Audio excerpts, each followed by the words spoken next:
Bekungekho in need for ingoma. Like, and I'm sorry if I sound disrespectful or rude. I never want you to see me as a disrespectful or rude person. You know, I always want us to have proper discussions. But there's no, please don't ever write a song about me or the relationship or the breakup. Uvumila ngithi. Manje mina ngizwisisa ukuthi ingoma yani. No, I'm sure. Nje now, busy discuss. What's on your mind? Ingoma, man, I miss calls. Why? I'm sure bekashiswa yiDai the time. No, I'm sure the time ukhuluma naye. Maybe iDai beyiluma. So akazwanga kahle yabona. Yourself a season. Hi Usiba Bandla. iDai ingena kuphi ke manje? Hey. The song is fire. We like our heartbroken Tony Daimani. Okay. I hope Tony Daimani sings the hell out of that breakup. That's a bag right there. Yeah, ne? But we love the heartbroken Tony Daimani. Yo, people are defending him like big time, like they're on his side. Oh, so Yanda is Ndebele. Yes, she is Ndebele. Washo on spreading humors long time ago that she's Ndebele. Kuluma is Ndebele. Tony is a good artist, but there was no need for real. Like guys, for real. Cause we actually uthi bakhuluma, bavumelana. So why did he do that? See, I understand you're an artist, but no. Fago's wife isn't impressed. So babiza uyanda ngumfazi kaFago cause uFago uyathanda ukuthi uyanda umfazi wakhe. Yeah. That song will make more money than Sima. Tony knew they will talk about it and fans will want to listen to it. It was a skill. Wow, uhlakaniphile uTony, guys. He's very smart. He's a smart boy, for real. IsiNdebele is coming out. So uyazi ukuthi mangabe udiniwe language yakho, your mother tongue language comes out.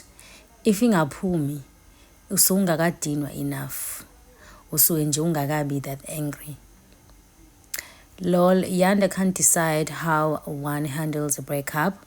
He's an artist. What did she expect? Yo, Ike-san. This is definitely Fago's chance to impress Yanda for real. I don't think Ufago will type Yanda. That's just my opinion. I don't think so. And I can't even say why. I just don't think he's Yanda's type. Dating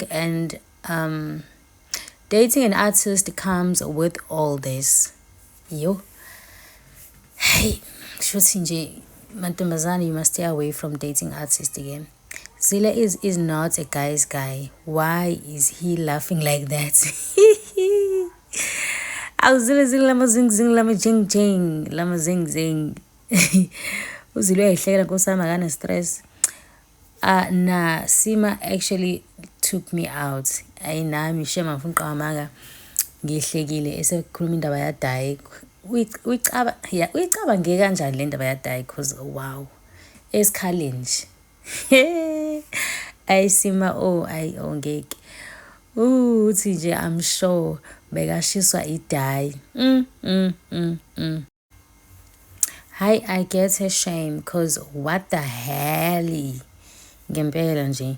Usafeze vumelana ngento mase wena wenza into ethanda wena. Hayi cha ngenxa ukuthi nje you chasing the bag. I know guys. Tone wrong. She's mad for real. Yeah. Mase usudino ngempela siya deactivate English. Si activate language yasekhaya. Hey, she wants to cry. Guys, uyambona nje ukuthi she is not okay. She is not okay at all. But yeah, she's not. She's expressing her feelings. She's mad. She's angry. Yo. Hey, amantombazane nama jokes alele. iDai ihlanganaphi? Hey, hayi ke wena ke. Uyaphapha nje.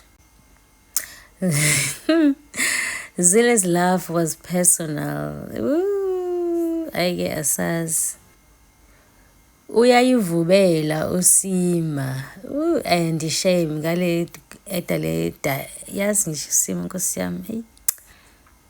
So Yanda never loved the boy. Why are you saying that? Like, I'm confused.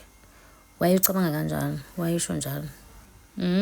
The song hits hard when it's a real story.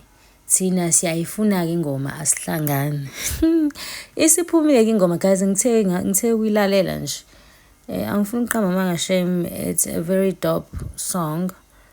Imnandi even though lento ayenzile beka wrong, but the song is nice. If you want to listen to the song, you can even go on TikTok. You search lapha uzoyizwa. It's not bad at all. Sima uray kodwa sis. Mhlambe usuhlulwa isithembu. Hayibo sengikhohlwa nokukhohlwa ukuthi uSima uyisithenjini. Hey, there's a lot happening. Ngala uDJ Zinhle. Hey, there's a lot happening. Sakhohlwa nokuthi uSima usesithenjini. Yazi sesikhohlwenya. Hayibo singamhlula kanjani isithembu manje? USima esanda kufika kusona. Anyway guys, that's it from me. Guys, I'll see you on my next video.